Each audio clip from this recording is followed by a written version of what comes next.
Now, if we'd like to go into a more in-depth analysis, we recommend going into the loan risk or the business risk module.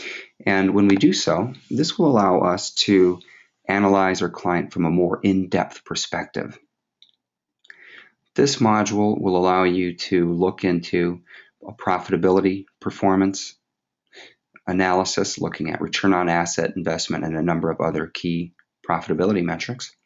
And likewise, looking further in depth into liquidity, going beyond what traditional liquidity ratios can do by way of using the net balance position.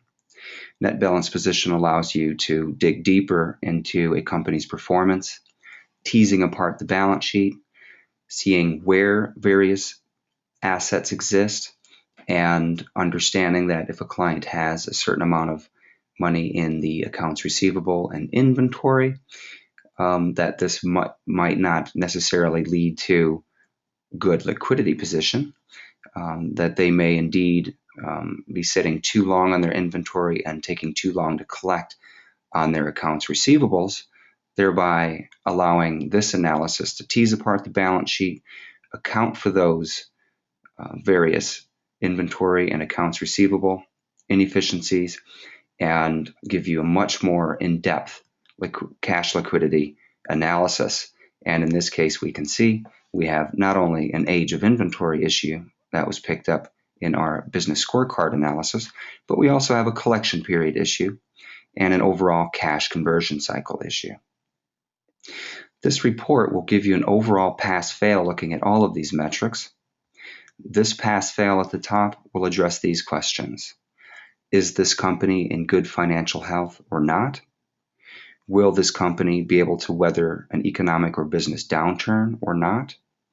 Will this company be able to handle additional liabilities or not? And is this company a good bet to extend lending to?